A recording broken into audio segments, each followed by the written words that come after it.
Hello everyone, my name is Will, and welcome to Sprocket. This is a brand new game, just came out, I think 3 days ago now, and it's really interesting. So I've played automation on this channel before, and this is kind of like automation, but with tanks. And it is kind of exactly what I've been looking for ages, so knowing my upload schedule, this probably won't happen, but don't be too surprised if I end up making more than one video on this. So I'm basically going to start by giving you a rundown of the game and to see if you'll like it. Now, bear in mind, this game obviously came out 3 days ago into early access, very, very early access. I've been following it in the Discord for a little while. You'll be able to find that fairly easily if I forget to put it in the description, but if I don't forget to put it in the description, there will be a link in there. However, no guarantees. You should know me by now. So there's really not a lot going on right now. We're just going to create a faction. I'm just going to call this YouTube and have the design prefix as Mark. And turn off those starter blueprints. So that will clear all of my existing tank designs from there. So we can just have a blank slate and play around with designing some tanks. So there's a couple of options right now for playing. You've got your showroom. This, I think, crashes, maybe? No, it does not. This is essentially a place where you can freely design your tanks to whatever specifications you might want. If you want your tank to look like this, you could have it look like this if you so desired. You can also load up your previous vehicles and have them in a nice little showroom area. Other than this, we have a couple of other places where you can design freely. We've got the sandbox flat, so this is just very similar, just a concrete playing field where you can mess around, and when you spawn into here, you get 2 identical tanks spawning in that you can use as target practice to test your firearm, firepower, or armor. The last sandbox area is the regular sandbox, which is kind of a test bed for your tanks. In the current state of the game, there's not a huge amount to do here. There's some suspension testing and some elevation testing. I find with the way that the suspension currently works, it's extremely difficult to get anything above the second elevation test successfully done. However, you can drive around here and see how it will do on rough terrain, which is quite useful sometimes if you don't want to jump straight into the final mode that this game has to offer, which is scenarios, where there are a number of different options for essentially little battles you can do. So for the purposes of this video and showing off the game, I'm going to pick, let's say, June's, which I think is an interwar scenario. So we want to design a tank kind of Matilda-esque almost. Could be a Crusader style. I'm thinking high gun depression and relatively high mobility will do you well in a desert. So I'm going to start by shrinking this tank down, make it a little bit narrower and a little bit shorter. And then we're going to change it from being a 4 crew to a 3 crew to give ourselves just a little bit more space for various tank-based activities. You can see here the internal space is very low at the moment, so we're going to have to do some changes to see how we can get that back up. So at the moment, we have a V6 engine, 9 litres, and that is considered a slow engine. And also a lot of armor. Now, reducing this is going to increase our internal space, and I don't think I'm going to go for an armor-heavy build, so let's start by reducing all of these armor profiles down from 100mm to more realistic numbers. So instead of 75 on the side, maybe about 30mm will do us. Because, let's face it, tanks didn't have a huge amount of armor at this time. Maybe 25 for the lower. And at the back, basically nothing. Probably like 20mm across the entire board. Because Crusader is kind of what I'm thinking. and those things really, really had no armor. The roof armor as well, like 15 millimeters. Same with the belly. Really don't need a lot. And there you can see that's given us enough internal space to play around with. You're going to have to bear with me. My cat is pestering for food. One moment. Simply lovely timing from her, as always. Anyway, now we have a little bit of room to play around, so we can start looking into how we're actually going to design this. So, first things first, I think a flat front end is probably more realistic for the time period, and I'm going to shrink in the amount of overhang it has, because I doubt it would have all that much going on down there. We're going to increase that and then move back the front idler wheel into this assembly a bit more. But I don't really want it clipping through like that. Maybe a little bit lower than that as well. Something like that works somewhat well. These more into the hull, but still sticking out a little bit, is probably about what we'd want. And if we move the bottom of the hull here, slant that back a bit more, and we should be good to go. Let's raise this up a little bit so we just get a little bit more space, because we are still struggling for internal space here. In order to get the engine up, I am just going to try and pop up the engine to a V8. There we go, average. Now, gear ratio, that's not a lot of gears there. Let's pop 4 in there, see if we can get a little bit more out of that. And let's decrease the maximum fuel capacity just internally, and then we'll add some external fuel to make up for that, just so that we can have a little bit more in the way of internal crew. 450 litres should do the job. You can also see in here, in the advanced settings, how far you can go. So we have a 450 litres of fuel, so you could go about 355 kilometres on that with this current engine. There's not a huge amount that's actually going to affect you at the moment. I imagine there will be some kind of rules behind what you can design at some point, but for the time being, not a huge amount of importance in terms of that. Now let's play around with the hull a bit more, because this is feeling a little bit German, and I'm not thinking down that path. So let's have a little bit more of a slanted rear. And try, maybe give it a little bit of a front glacis. No, that doesn't feel right there. Unless maybe we go for a really strange kind of slant. You know what? That's not even too horrible there. That's a bit weird, but it's kind of all right. It's a very strange design. Maybe if we move that forwards instead, we could have that where the turret is, with the rear angling in like that, and we move the turret forwards to match that position. Then we've got a big old engine bay here. Let's just quickly make it a little bit wider, because we are really struggling for internal space here, and just a little bit longer, just because I do not want to struggle too much there. I'm getting weird Cromwell vibes out of this, but definitely earlier than a Cromwell, so we need to make her a little bit more janky, I think, is probably the term. I almost feel like a really tall turret is in order because of the good depression we're going to need here. Bring out this turret, flatten the back off, and tilt the front back just a tiny little bit. And then we can slap our mantlet on. So obviously a light mantlet's going to be in order here. We don't want anything too big. This is the kind of thing I'm looking for. Maybe the weird square one is in order, though. That gun's a little too small, I think. 30 millimeters, maybe not. Let's go with... should we go with a 47 millimeter? And then penetration's at 46 millimeters, which, frankly, I don't think's good enough. We're going to need a little bit more than that. So let's go for about 0.75 meter long shell. That's quite a long shell.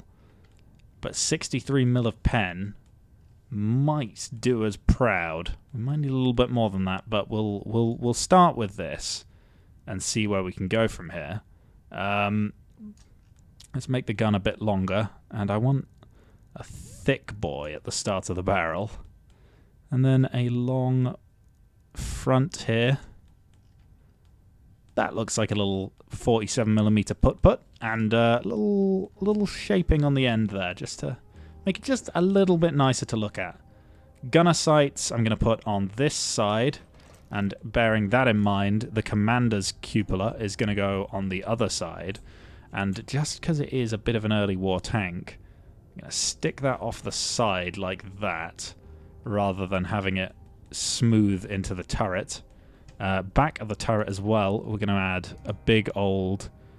do we go with this triangular stowage or this circular one? I kind of like how that curved one looks. Does make it a little bit modern looking, though. Perhaps even just one of these square stowages would work well. That's not too awful, but it's a little bit too small, really, for a turret stowage. We'll go with that, I guess.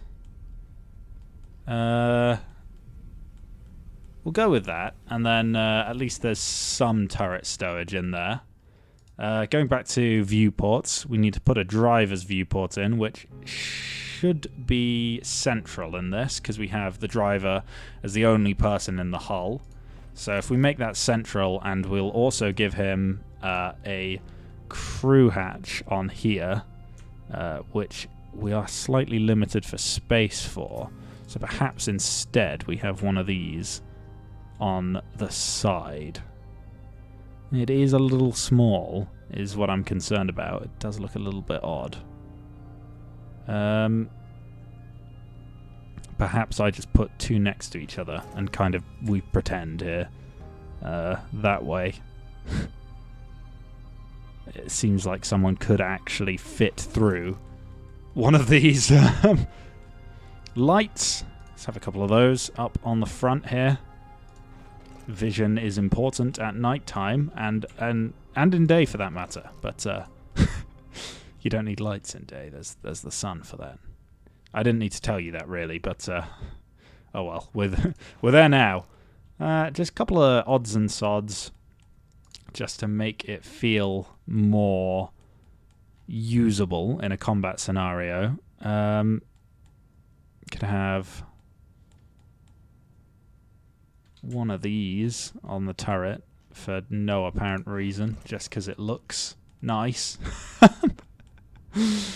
Turret ring, I feel like that's too modern almost for this. This is quite an antique tank. Let's bring these sides back in again. And this idler is not big enough, in my opinion. That needs to get bigger. That makes it look a little bit more interwar rather than World War II, which is what I was worried it was starting to look like. Let's save this. I don't know why it's Mark IV already. I think it's because I loaded it into the test scenes a couple of times. Let's add one of these panels on the back, just because they look like they do something, even though they don't. I'll do the same there. Just random stuff to make it look less flat, I guess. Perhaps it serves a purpose. I don't know.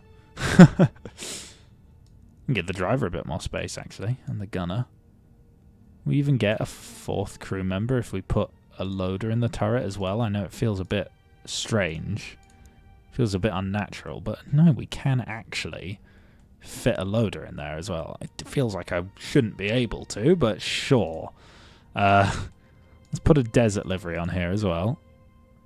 And in order to make it look a little bit less, how do you say, strange, let's lower the thing, lower the saturation a bit, lower the brightness, lower the condition and increase the grime. There we go. That's looking a little more like a tank now. And I think we're getting to the point where we can actually... I mean, the max RPMs are pretty low. I'm worried this engine's going to shake itself apart here. Get a little bit more power out of it. Twin transmission. The cannon, 47mm, 73mm of pen. We got a little bit more space. Go up to a 50mm. You know what I mean? Pop it up to a 50mm. Why not? Viewports, we got them. Gunners hatches, we've got them. I think we're about there, you know. I think it's time to give this a shot. Can we win this battle with our worryingly large amount of comrades? Oh wow, it's very very mobile actually. This is kind of rare for one of my tanks. I struggle with the transmission quite a lot to get them to move desirably. Okay, I see a target poking up over there. Let's crest this hill so we show as little of our tank as possible. See if we can get a shot off here. How far away are we? We have no idea. Let's just put one out. I think I hit, actually. I think I hit. Couple more in. Let's see what we can get. No, maybe not. I do have an ally driving in front of me quite usefully. Oh dear. Oh no, that's good. Mark 4's. That's one of ours. We've got a kill. We've got 2 kills. That one's blown up. Okay, this is going well actually. Seems that we may have a bit of an advantage. That's one of my guys there. I don't think that's one of my guys there actually. No, it isn't. Is it? There we go. Shot into the side of his turret. That's going to hurt him a bit. Nothing there. And further down range. Is he alive? Is that one of the ones we just killed? I can't tell, actually. Oh dear, one of the enemy anti-tanks killed one of ours. Mark 4's managed to get a kill. I cannot tell if this guy is alive or not. I think I'm going to have to move up a bit more, you know, because I am really quite struggling to identify the tanks from this range. Even if I did design it. That's definitely not one of ours. Let's put some shots into him. Oh dear, we could be in danger here. Let's back down this hill, see if we can get ourselves in a bit more cover from this lad. And put some shots into him. Lower glacis, probably some of his thinner armor there. Doesn't seem to be doing a lot at the moment. Let's swap over to the APHE, see if we can do anything. I don't know if it's penetrating or not, to be honest. Oh, yep, that's definitely penetrated. Can confirm that is one dead tank. Is that one of ours? Oh no, that's one of the anti-tank guns. Let's see if we can take that one out. I can't tell. I think he might be dead. Not entirely sure. That's definitely not dead. Ooh, but it's also one of ours. That's good. That's good to see. Who's he going to be shooting at? Because whoever he shoots at, I'm going to join in. Oh god, there's a lot, actually. There's a lot of people. I did not expect this many enemies. That looks very dead, doesn't it? It's not doing anything. That's the one we just cooked out. You can see the front panel's gone. There's a big fight going over here. Can't tell what's alive and what's dead. He looks like he's having a bit of fun with that guy. Put some shots into him. Think he's gone though. It is. It's not easy actually to make out which ones are dead and which ones are alive here. Perhaps something that's going to be coming in a later update. Perhaps not. Perhaps that's just something we're going to have to live with. Is that moving or is that just parallax? I think that's just parallax. Get up here, see if we can put some shots into this guy. Because I think That one looks alive still, and I'm worried about how much I'm exposing myself there. I can hear shots, but I don't know where from.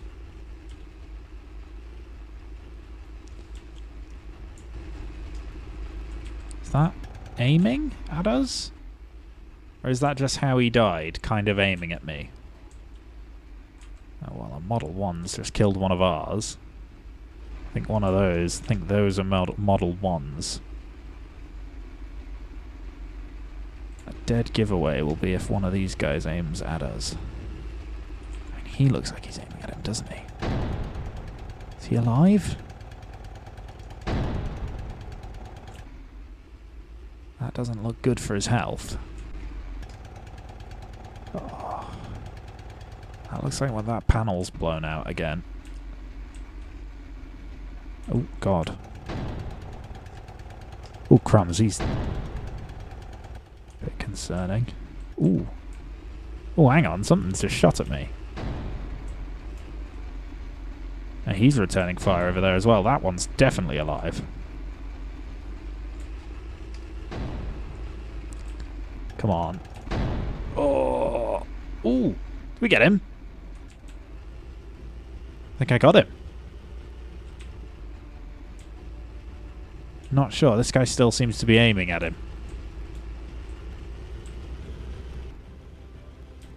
Perhaps not. God, it's a graveyard of tanks here. No idea what's alive and what's dead. We're going to move forward, try and finish off this tank, because I'm pretty confident that it might be the last one. We've still got one ally, in case things go a little bit wrong. That is definitely a dead tank I was shooting at earlier.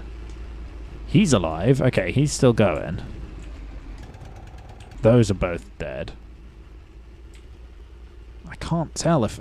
there's definitely a kill message that popped up. I'm not sure if it was me or if it was one of my allies getting a kill. Because I definitely shot at this guy. Oh, he still looks alive, doesn't he?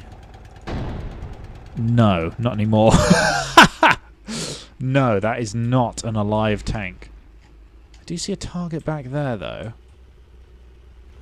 Any of these guys alive?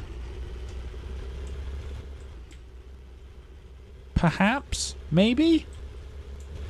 You do have to get a pretty good eye for this. Yeah, he's still alive there. Not anymore. Okay, that's definitely my kill. What's that over there? Is that an enemy? Oh yeah, bloody hell, that's an anti-tank and it's still turning and moving. Oh god, I missed by miles. That's a good long way away, that one. Oh, got him! Victory! And that is basically Sprocket. I think this game is incredibly cool. I mean, when else have we been able to do something like this? And it's very limited at the moment, don't get me wrong, for what you can actually do. But even with the limitations that come with an early access game, that was really cool. Like, that's so cool. That's so awesome. I've always wanted just the ability to turn those little drawings you do as a kid in your school textbooks into something real, something there, something you can move and drive. And you know, it's not just building complete nonsense that would never work in the real world. You know, there's some logic that goes behind these. Obviously, you can have a little bit of fun. You can play around. You can do stuff that just is not logistically feasible in the real world. But, you know, like, you've still got to beat some enemy tanks at the end of the day. And I think we did a pretty good job here. Perhaps this tank isn't the most fitting for the interwar period, but I'd say if you pointed at this and said that this is like a Hungarian tank that was designed in 1930 or something, I obviously it would need some work to look realistic, but something like this I could picture in the real world. And I would basically love to see this game go a lot further. They've been doing so much work on it. Hamish Dunn is the developer, or at least the main developer. I think he's doing it alone, as far as I can tell. But honestly, fantastic work.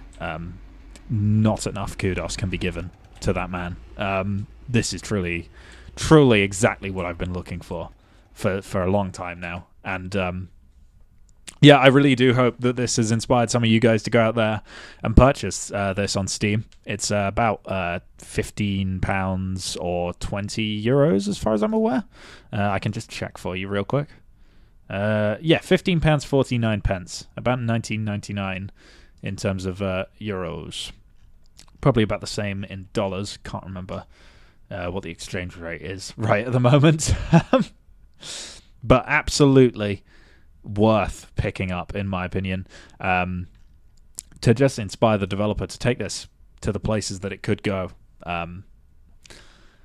Yeah, cannot recommend this enough. I'm absolutely loving it at the moment, and I actually think this is one of my favorite tanks I've designed so far, the Mark IV. Yeah, with all that said and done, thank you so much for watching. Please leave a like, favorite, and or subscribe. Can you even leave favorites anymore? I don't know. I've just been saying that for a very long time. I'm going to keep saying it. Please leave a like, favorite, and or subscribe if you have enjoyed the video. Leave a comment if you want to see me try and take on maybe a design challenge. We'll see. Hopefully I come back to this, and I will see you in the future. Goodbye.